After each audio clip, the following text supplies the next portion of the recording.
Okay, I want to have a go at answering this question. You may want to just take a quick look or pause your screen to read it. It's a question regarding synthetic renminbi bond and whether this is a kind of dim sum bond. Now, this can get quite confusing. So let me first of all let me talk about the euro bond to start with. Okay.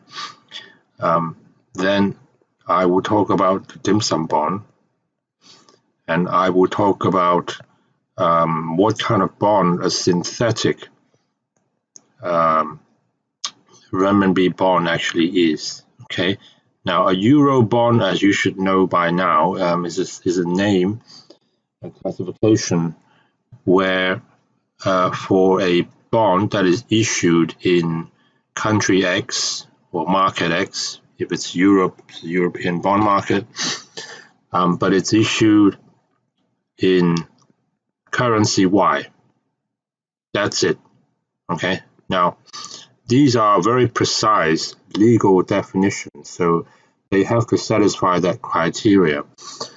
So you go to Europe and you issue a bond in US dollars, so investors will pay US dollars, and at maturity they are going to get back US dollars. Then this is a very good working definition or working example of a euro bond. Now, a dim sum bond. Dim sum bond is a bond that is issued in Hong Kong, in the Hong Kong bond market, where the currency is Hong Kong dollars, but the bond will be paid in renminbi, and at maturity you will get back renminbi. So this also, it fits the description of a euro bond technically. So I had said in class as a joke that you actually can call a dim sum bond a kind of euro renminbi. You just have to ask yourself this very, very simple question. Where is the bond issued? In Hong Kong. What is the currency in Hong Kong? Hong Kong dollars. And what is the currency of this bond? Renminbi. Okay, that's it. Boom, boom, boom. 3 questions. Where is it issued? What is the currency of that country? And what is the currency of this bond? So dim sum bond is a kind of euro bond. Now, in the case of a synthetic renminbi, let me first of all explain how that works. Okay.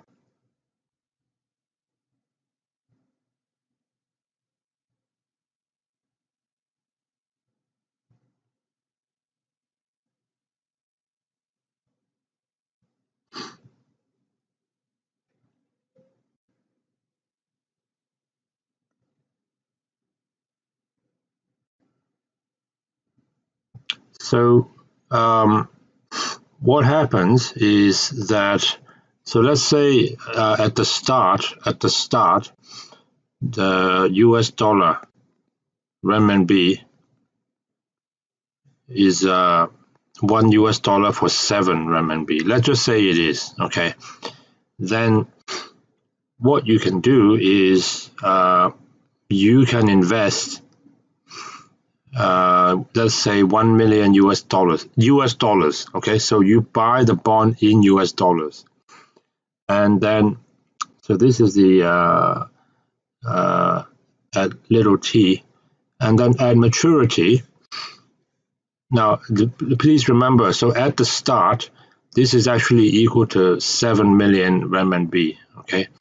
Now the thing to remember is this is the parameter to watch out for, because at maturity you are going to get back, listen carefully, the US dollar equivalent of 7 million renminbi at maturity. For example, if at maturity US dollar renminbi, I'll make a very extreme case, okay, big T now, at maturity, if 1 US dollar can get you 14, okay, then at maturity, you are going to be paid back in US dollars. But how much are you going to get? Well, by that time, actually 7 million renminbi will only be equal to $500,000 US dollars. This is what you're going to get. Take another extreme case. I mean, normally it won't happen. So if at maturity, the exchange rate is 3.5, so there's been a massive appreciation of renminbi. In this case, they're going to pay you back $2 million, because if the US dollar and renminbi exchange rate at maturity is 3.5, then 7 million renminbi, that is the driver, as I said, is going to be equal to $2 million US dollars. Now, there are two things to note here. The first thing to note is that although at maturity the proceeds that you are going to get are actually linked to the exchange rate, they will be paid in US dollars. Okay, so this bond actually will be purchased with US dollars, and then at redemption it will be repaid back in US dollars. So technically, this is not any kind of euro bond or dim sum bond. No, I would say this is a kind of structured fixed income or structured bond, which is something I used to do a lot. Because think about it this way. So here, a synthetic RMB bond, you have a bond which is purchased in US dollars, repaid back in US dollars, and is connected to the exchange rate movement. Now, you can similarly have a bond that is purchased in US dollars, repaid in US dollars, but it is linked to, let's say, the share price of Microsoft. Okay, does that mean you have actually bought some Microsoft shares? Well, synthetically you have, maybe, but still, it is a bond that is paid and repaid back in US dollars. So it wouldn't satisfy the very simple, precise definition of a euro bond. Okay, so do not confuse a synthetic renminbi bond with the dim sum, and the euro bond definition and the dim sum bond definition is very, very simple.